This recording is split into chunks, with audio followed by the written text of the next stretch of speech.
Здравствуйте, дорогие друзья! Движение у нас вдоль Большой Полянки. Вы увидите малый каменный мост, который пересекает водоотводной канал. Ну а далее он уходит в Большой каменный мост, пересекая реку Москву, выводит нас в сторону стен Кремля. Ну а в этом сюжете мы будем двигаться вдоль водоотводного канала, вдоль Кадашовской набережной. И у нас будет возможность записать очередной наш сюжет в это прекрасное весеннее утро. Вот так выглядит Лужков мост, который посещают молодожены, также молодые пары, оставляют здесь много разных фотосессий, застегивают замочки и по традиции выбрасывают в водоотводной канал ключ. Сюжет мы здесь с вами записывали, я приложу, и в правом верхнем углу есть ссылка. Вы, перейдя по ней, увидите то, что здесь есть в окружении, и нашу очередную прогулку вокруг этих мест. С противоположной стороны Репинский сквер, также Болотная площадь, ну и сама Болотная набережная. Но у нас движение с вами вдоль водоотводного канала по Кадашовской набережной. Движемся мы с вами вдоль Малого Москворецкого моста. Вы видите его впереди, по нему движутся автомобили. Ну и по левую руку он уходит уже в Большой Москворецкий мост, пересекая Москва-реку, выводит нас в сторону парка Зарядье, Васильевского спуска, а направо у нас уходит Большая Ордынка. И вот так вот выглядят старые улицы Москвы. В прекрасном они состоянии, вечернее время суток. Здесь очень интересные виды. Вот виды в сторону Васильевского спуска и Кремля. Поэтому, если у вас будет возможность попасть сюда вечером, летом, обязательно побудьте здесь, погуляйте, сделайте памятные снимки или сюжеты. Добрались мы до Чугунного моста. Направо уходит Пятницкая улица. В конце сюжета мы с вами возвратимся сюда, пересечем Чугунный мост и посмотрим, что происходит с противоположной стороны. Но, тем не менее, движемся дальше. Выходим мы уже на Овчинниковскую набережную. Впереди у нас дугой маленький мост. Все мостики имеют свое название. Это Садовнический мост.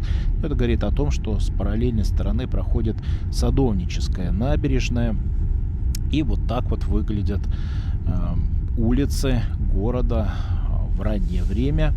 На горизонте появилась Сталинская высотка, которая располагается на Котельнической набережной. И в правом верхнем углу я приложу одну из наших пеших прогулок, которую мы с вами сделали там. И, перейдя по ссылке, вы попадете на этот сюжет, посмотрите, что окружает высотку и вообще, что происходит в той части города.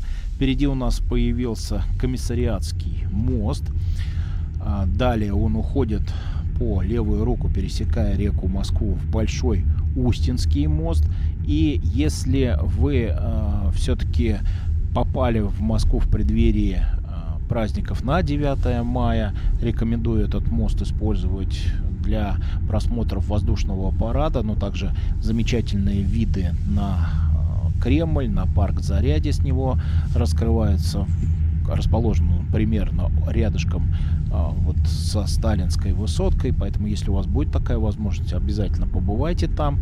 Ну и если на 9 мая попадете, то в преддверии праздников на тренировке рекомендую к посещению для просмотра воздушной части парада.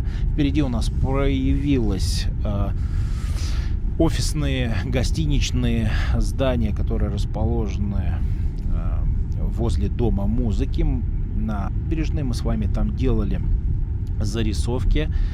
Значит, движение сейчас у нас с вами по Озерковской набережной. Ну а я приложу все-таки сюжет. В правом верхнем углу, перейдя по нему, вы попадете на прогулку вокруг Дома музыки, посмотрите, что его окружает в вечернее время.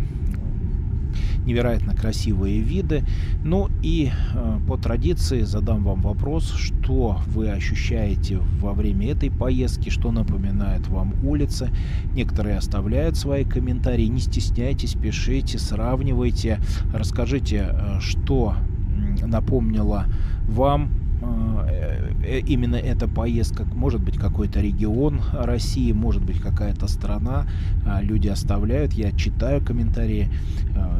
поддерживают меня, за это вам отдельная моя благодарность. Ну и буду рад почитать, что напомнила вам поездка по набережным вдоль водоотводного канала.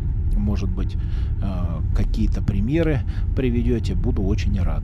Значит, добрались мы с вами до Садового кольца. Это Малый Краснохолмский мост, соответственно, по левую руку. На горизонте вы его сейчас увидите. Будет Большой Краснохолмский мост через реку Москва в сторону Таганки. А направо, уйдя по внутреннему Садовому кольцу, мы с вами выдвинемся в сторону площади Павелецкого вокзала. И площадь будет по левую руку от нашего движения. Вот так вот она выглядит. Там идет строительство. Строят торговый развлекательный комплекс. Он глубоко уходит вниз. Ну а за строительными бутовками, которые у нас видны, расположен сам Павелецкий вокзал. Впереди офисные здания, уже современные строения. Вот так вот они выглядят шикарно. Ну а относительно нашего движения с правой стороны у нас станция метро Павелецкая. И вот так выглядят улицы в утренние часы Садового кольца. Это внутренняя сторона, то есть от нашего движения по правую руку будет центр, ну а по левую руку у нас будет уходить уже движение в сторону третьего транспортного кольца, ну и далее в сторону МКАДа.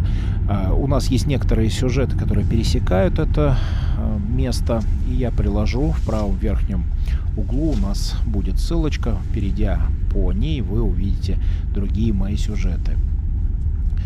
Маничаковский 3-й переулок, здесь их несколько, и у вас есть возможность посмотреть, как выглядят внутренние улицы, дворы, в каком они состоянии. Вот обратите внимание, вот так вот шикарно все выглядит. Обратите внимание на чистоту. Время года не одно из наилучших. Прошел дождь, все влажное, но тем не менее чистоту и фасады этих зданий вы сможете увидеть. Пока мы с вами будем петлять, я отвечу на некоторые вопросы, которые задают мои зрители. Часто просят что-то посоветовать, отрекламировать, может быть, даже и обращаются рекламодатели. Но честно скажу так, что хочется мне оставлять людям важную и нужную информацию. Если я ей пользуюсь и знаю о том, что она действительно проверенная мною, ее можно рекомендовать людям, то обязательно, конечно же, ее рекомендую. И в этом сюжете я скажу так, что на канале много людей из разных возрастных групп, как правило, основные зрители из категории среднего возраста, а значит, тема, которую я приложу, будет важна и полезна. Уверен, что в этом многие заинтересуются, потому что сам этим вопросом интересуюсь, и даже несмотря на то, что некоторое время на эту тему люди не верили, сомневались или относились негативно. Вот чем взрослее мы становимся, тем внимательнее смотрим в эту сторону, и хочется, чтобы источник информации был в доверии. И у меня есть это доверие, я поясню почему. Потому что проект поддерживается хорошо знакомым мне человеком, это член моей небольшой команды, который помогает мне во многих вопросах, и ему я полностью доверяю, без всяких сомнений, во многом с ним сам советуюсь, доверяюсь и разделяю свои идеи и мысли.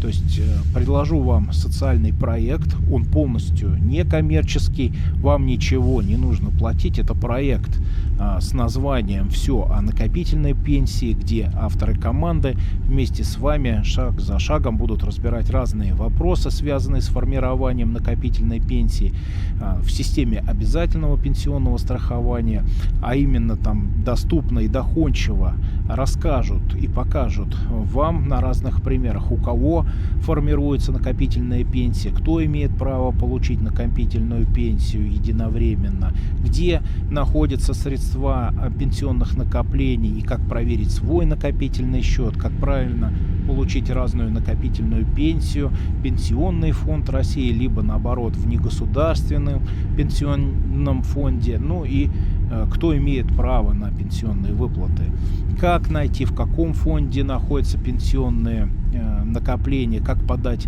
документы в фонд дистанционно, когда представительство, например, фонда отсутствует в вашем городе, как правильно оформить заявление и накопительную выплату, или как получить, например, наследование пенсионных накоплений правопреемникам. Все эти и другие темы вот подробно и пошагово разобраны на канале в виде понятных презентаций. Ссылку я прилагаю в правом верхнем углу. Этот проект создан с целью повышения финансовой грамотности трудящихся, и оформить подписку на этот канал вы сможете еженедельно получать уведомления о выходе новых выпусков разной темы. То есть, уделяя совсем несколько минут, можно так сказать, в неделю, посмотрев очередное видео, вы научитесь осознанно и грамотно управлять своими пенсионными накоплениями и сможете самостоятельно оформить все виды накопительных выплат в любом фонде. Этому ресурсу я доверяю, с удовольствием рекомендую его вам для ознакомления. Ссылка будет также в описании, закрепленном комментарии. Заходите и будете в курсе всего, что связано с этой важной информацией. Считаю важным донести это до вас. Ну а далее на ваше усмотрение. Нужна, если это вам информация, то она, я уверен, будет вам полезна. И мы снова с вами вернулись на Болотную набережную, то есть мы движемся как раз с противоположной стороны, и будет у вас возможность посмотреть, как вот, например, от Малого Каменного моста, откуда мы начинали наше движение переходит в сторону Большого Каменного моста. Часто мы путаем названия, я иногда могу оговориться, но это связано, поверьте, с тем, что их очень много, и они имеют свои названия. С правой стороны у нас появился Кремль, ну а с противоположной стороны от нашего движения будет храм Христа Спасителя. И вот такие виды со стороны уже Каменного моста в сторону Москвы вам доступны. Здесь всегда очень хорошие получаются фотографии, поэтому если у вас будет возможность здесь пройтись, обязательно сюда приходите. Ну и вот такую мы с вами сделали поездку. Добавили в нашу коллекцию еще один проход по столице. Напомню, что в разное время года и в разное время суток у нас с вами накопилось достаточно много разной информации. Приглашаю вас. Также и в Александровском саду, который расположен здесь, вдоль стен Кремля, мы с вами делали много разных проходов и в темное время суток, и в разное время года. Поэтому переходите, подписывайтесь, нажимайте на колокольчик, будьте в курсе новых сюжетов. Ну а я, уйдя на набережную Москва-реки в сторону храма Христа Спасителя, буду заканчивать очередной сюжет. Не прощаюсь с вами, жду вас в последующих и говорю свое традиционное, ну а пока и до скорого видео.